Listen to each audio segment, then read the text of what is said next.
السلام عليكم البنات، كنتمنى كلكم تكونوا على خير وبخير وبغيت ربي يحفظكم كاملين. واليوم غنشارك معاكم احسن وصفة منزلية للهالات السوداء، والمكونات سهلة وموجودة في كل مطبخ. عندنا النشا وماء الورد وزيت الزيتون غيخلي عويناتك منورين من اول استعمال. تابعوا معايا الفيديو حتى الاخر باش تشوفوا الطريقة الصحيحة. وغادي نوضعوا معلقة ديال النشا، معلقة كبيرة ديال النشا، وغادي نضيفوا 2 معالق ديال ماء الورد،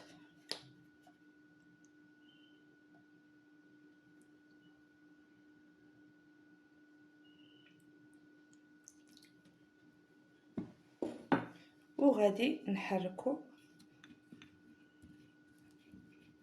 هاد النشا مع ماء الورد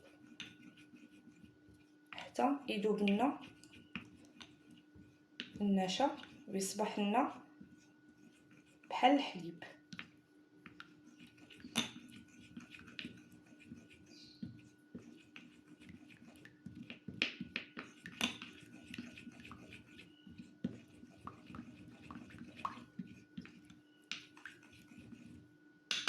ومن بعد ما دابنا غنديروه في كاسرونه.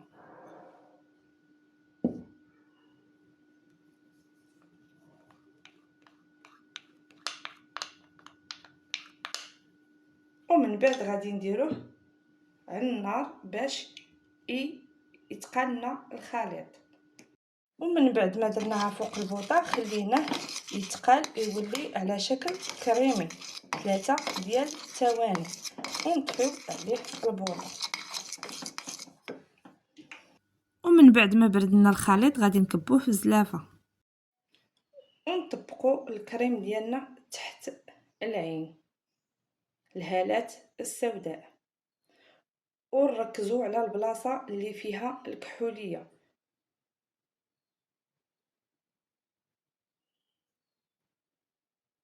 ونديروا حركات خفيفه باش ما تكمش لينا ديك البلاصه حيت هي حساسه. ومن بعد نخليه مده 15 دقيقه.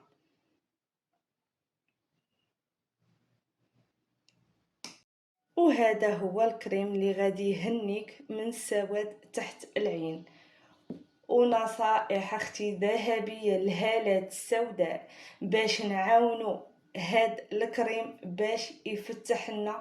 خاصنا ضروري شرب الماء، نصيحة شربي الماء بزاف لانه الجفاف هو العدو الاول لتحت العين. والنوم حاولي تنعسي بكري لانه السهر كيزيد العروق الزرقاء وكيزيد السواد. والطريقة ديال مسح المكياج ديريها اختي بلطف بلا ما تجري الجلد باش ما تكمشيش المنطقة تحت العين. واخر حاجة هو الترطيب، ضروري يوميا نرطبوا ديك البلاصات الهالات السوداء قبل النوم. والى عجباتك الوصفة حافظي الفيديو عندك وجربيها وردي عليا في التعاليق.